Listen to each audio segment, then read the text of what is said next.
suis l'archange Michael. Je vais à présent parler du karma. Je vous informe officiellement que le karma est toujours bien d'actualité, et qu'il est grave de dire que le karma n'existe plus. Non seulement cela est grave, mais c'est un mensonge. C'est encore une manipulation de l'ombre afin de semer la zizanie, car dire que le karma n'existe plus veut dire concrètement que vous pouvez faire le pire sans que votre fréquence vibratoire ne soit affectée. Cela veut donc dire que la notion de la fréquence vibratoire n'existe plus. Or, c'est complètement faux. Dois-je encore rappeler que l'objectif d'une âme est de tenter d'augmenter sa fréquence au fil de ses cycles de vie, et que plus l'âme augmente sa fréquence, plus elle s'ouvre des plans de vie variés.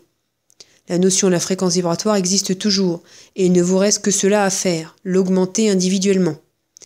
Alors vous pouvez comprendre à quel point l'ombre tente de vous faire perdre pied, en introduisant parmi les humains cette folle idée de la suppression du karma.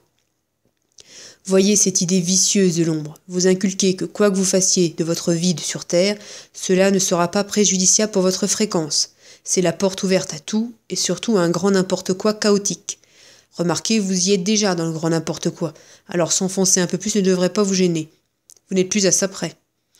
L'ombre joue sur le sentiment d'exaspération des humains, pour les pousser à bout, jusqu'à les pousser dans l'irréparable.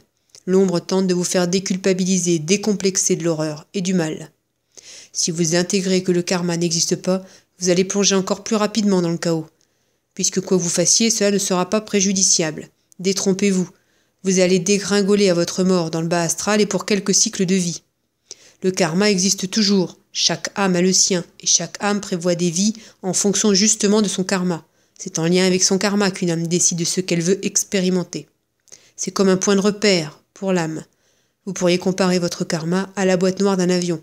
Une immense mémoire de vos expériences passées, de vos liens karmiques avec d'autres âmes avec qui vous avez l'habitude de travailler. L'idée de remettre à zéro les compteurs n'est pas pour tout de suite. S'il prenait à la source, ou Dieu, dites comme bon vous semble, de le faire, ni vous ni moi ne serions là pour en parler, car tout serait instantanément comme fondu. Voyez aussi ce que veut faire l'ombre. Elle tente de minimiser l'importance de travailler individuellement sur votre fréquence vibratoire, alors que cela fait des années que je dis que vous devez assidûment augmenter votre fréquence. L'ombre sait faire naître en vous de la nonchalance, de l'inertie, pour reporter au lendemain les actions importantes pour vous, car il ne suffit pas de décider mentalement d'augmenter votre fréquence pour qu'elle s'augmente comme par enchantement. C'est un travail dans la matière que vous devez accomplir. Je ne cesse de le répéter, écoutez de la musique multidimensionnelle. Alors, qui allez-vous écouter à présent? Moi ou celui qui vous dit que le karma n'existe plus? Comme d'habitude, je vous laisse à votre libre arbitre puisque nous, la lumière, nous ne pouvons pas faire comme s'il n'existait pas. Pour ceux qui le souhaitent, recevez ma vibration pour vous encourager. Au revoir.